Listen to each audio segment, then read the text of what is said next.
Have you ever been in a conversation where you know the words, but they just don't come out fast enough? You understand everything, but when it's your turn to speak, your mind goes blank. I know exactly how that feels, and today I'm going to share with you 25 essential phrases that native English speakers use every single day. These aren't textbook phrases. These are real, natural expressions that will make you sound fluent, confident, and most importantly, help you think faster in English. By the end of this video, you'll have tools that will transform the way you communicate. So let's dive right in. Before we start, I want you to think about something. Why do some people sound so natural when they speak English, even if they're not native speakers? It's not because they know more grammar. It's not because they have a perfect accent. It's because they use chunks of language, ready-made phrases that flow naturally. Today, you're going to learn exactly those chunks. And trust me, once you start using them, people will notice the difference immediately. Let's begin with phrase number 1. I was just about to. This is incredibly useful when you want to say that you were planning to do something right before someone mentioned it. Imagine you're at work and your colleague says, "Hey, can you send me that report?" And you reply, "Oh, I was just about to send it to you." See how natural that sounds? It shows you were already thinking ahead. You can use this in so many situations. Your friend calls and says, "Are you coming over?" And you say, "I was just about to leave the house." It makes you sound proactive and fluent. Number 2, that's a good point.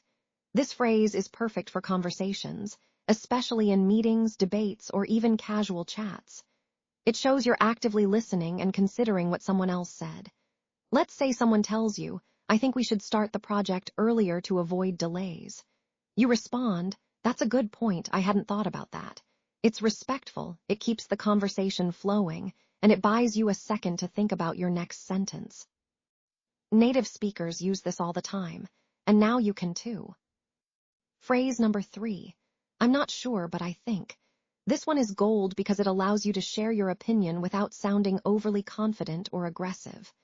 Maybe you're in a meeting and someone asks, "Do you know what time the client is arriving?" You can say, "I'm not sure, but I think they're coming around 3. It's polite, honest, and still helpful. You're contributing to the conversation even if you don't have all the facts, and that's a smart way to communicate. Number 4, it depends. Short, simple, but incredibly powerful.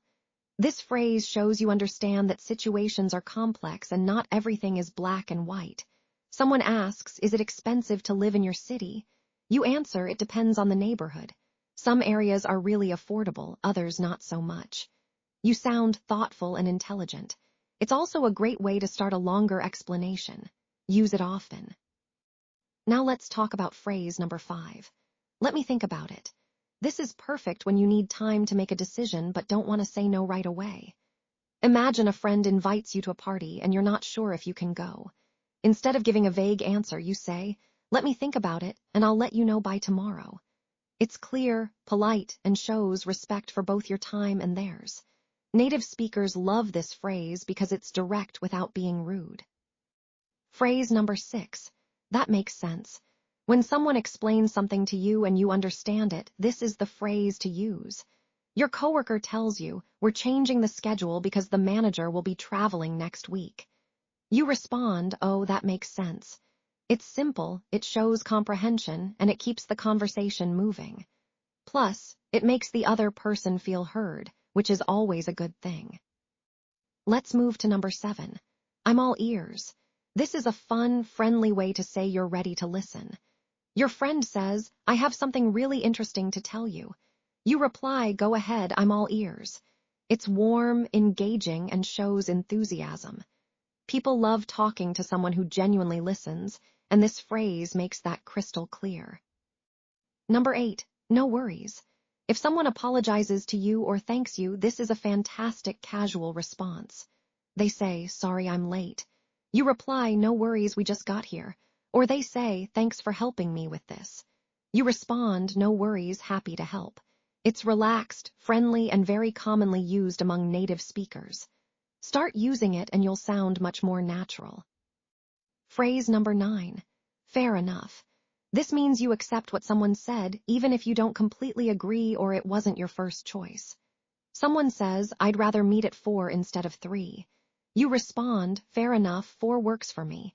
It shows flexibility and maturity in conversation. It's not argumentative, it's collaborative. That's the key to sounding fluent. Number 10.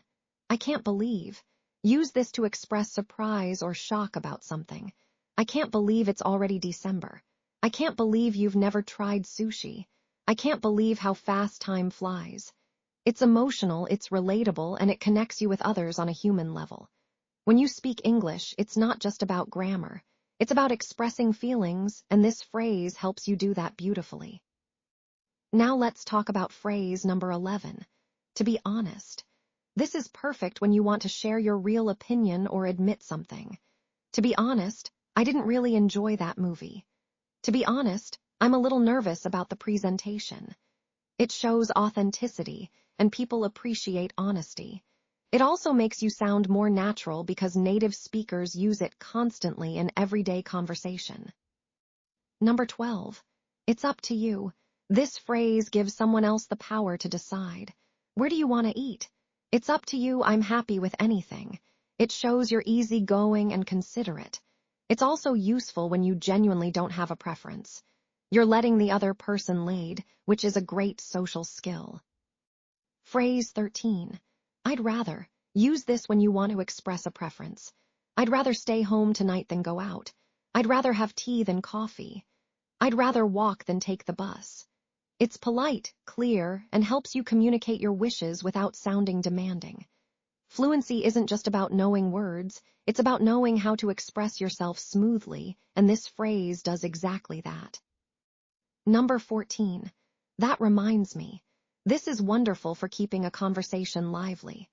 Someone mentions a trip to Italy and you say, oh, that reminds me, I wanted to show you the photos from my vacation. It's a natural way to change topics or add something relevant. It shows you're engaged and thinking actively during the conversation. Let's look at phrase 15. I've been meaning to. This expresses that you've wanted to do something for a while but haven't done it yet. I've been meaning to call you. I've been meaning to read that book. I've been meaning to start exercising. It's a gentle way to acknowledge something without making excuses. And it's very, very common in natural English. Number 16. What do you mean? Use this when you need clarification. Someone says something confusing and instead of just nodding, you ask, wait, what do you mean by that? It shows you're paying attention and you want to understand fully. Never be afraid to ask for clarification.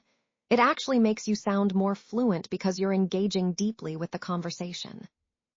Phrase 17. How come? This is a casual way to ask why. How come you didn't come to the party? How come she's not answering her phone? It's less formal than asking why, and it sounds much more like everyday spoken English. If you want to sound natural, start replacing some of your why questions with how come. Number 18. I guess. This phrase shows uncertainty or a soft conclusion. Someone asks, do you think it'll rain today? You say, I guess so, the sky looks pretty gray. It's not a strong commitment, but it's still an answer. Native speakers use I guess all the time when they're not 100% sure, and it makes them sound human and relatable. Phrase 19. By the way. Use this to add extra information or change the topic slightly.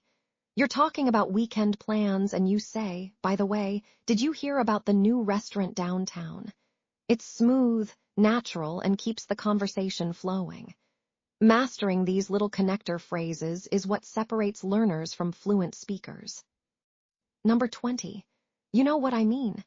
This is often added at the end of a sentence to check if the other person understands or agrees. Sometimes you just need a break from everything, you know what I mean. It invites connection and empathy. It makes your speech sound less rehearsed and more conversational. Let's move to phrase 21. It's worth it. Use this when you want to say that something is valuable despite the cost, effort, or time. The course is expensive, but trust me, it's worth it. The hike is tough, but the view at the top is worth it.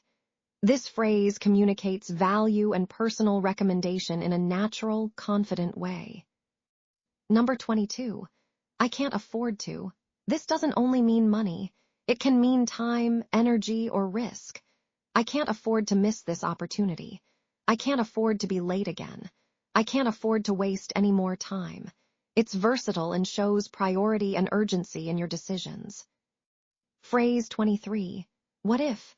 This is fantastic for exploring possibilities or expressing concerns. What if we try a different approach? What if it doesn't work out? What if we leave earlier to avoid traffic? It opens up discussion and shows you're thinking ahead. Using what if makes you sound thoughtful and strategic. Number 24. Keep in mind. This phrase is perfect when you want to remind someone of something important. Keep in mind that the store closes at 6. Keep in mind that he's still learning.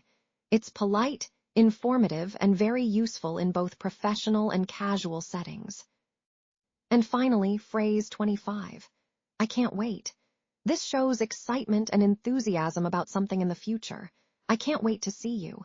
I can't wait for the weekend. I can't wait to try that new recipe. It's positive, emotional, and incredibly common. When you use it, you sound engaged with life and genuinely excited, which is exactly how natural English sounds. Now here's the thing. Knowing these phrases is just the beginning. The magic happens when you actually start using them. And I mean really using them, not just in your head, but out loud. In conversations, in texts, in emails, when you order coffee, when you chat with a coworker, when you meet someone new. That's when your brain starts to internalize them. That's when they become part of you. Let me share a little story. I once had a student named Carlos. He had been studying English for years. He knew tons of grammar rules. He could write essays. But when he spoke, he sounded stiff and unnatural. Then one day, I gave him a challenge. I told him to pick just 5 phrases from a list like this and use each one at least 3 times that week in real conversations. He was skeptical, but he tried it. And you know what happened? Within 2 weeks, people started complimenting him on how natural his English sounded. Not because his grammar improved, not because his vocabulary expanded dramatically, but because he was finally speaking in chunks, in phrases, the way native speakers do. That small shift made all the difference. You can have that same transformation. Right now, I want you to pick 3 phrases from this list. Just 3. Write them down. Say them out loud. Think about where you could use them today or tomorrow. Maybe it's in a work email. Maybe it's in a conversation with a friend. Maybe it's just talking to yourself while you're cooking dinner. It doesn't matter. What matters is that you practice. Because here's the truth. Fluency isn't about perfection.